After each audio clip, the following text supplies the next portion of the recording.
नमस्कार मंडळी, मी सुप्रिया स्वागत करते का छोट्याशा मिनी व्लॉगमध्ये. तर दिवसाची सुरुवात की नाही घरातल्या स्वच्छतेच्या कामांपासूनच होते. घरात एकदा छान स्वच्छता झाली ना की मग नाश्त्याला सुरुवात करते.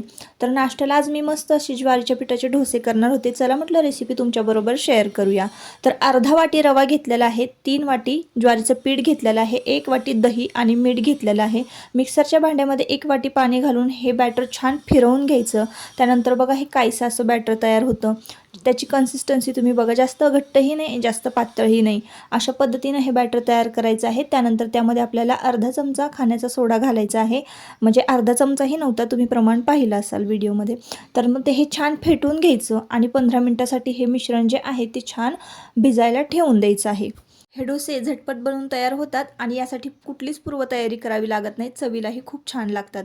15 मिनिटं आता हे बॅटर भिजतंय तोपर्यंत आपण इकडे खोबरं किसून घेतलेलं आहे.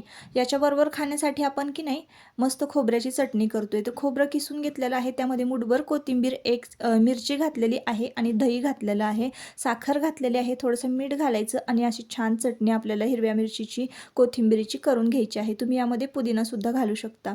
मस्त लागते चटणीची टेस्ट बरं का. आता आपण तवा तापायला ठेवला आणि लगेचच हे बॅटर जे आहे ते तव्यावर घातलेलं आहे.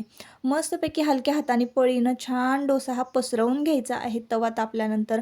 आणि मग लगेचच त्या आजूबाजूने ना आपल्याला तूप सोडायचं आहे. तूप बटर तुम्ही काहीही सोडू शकता, पण कसा हा डोसा एकदम पौष्टिक आणि हेल्दी मी केला होता. तर ज्वारीच्या पिठापासून केला होता आणि तूपच म्हणून सोडलं मी.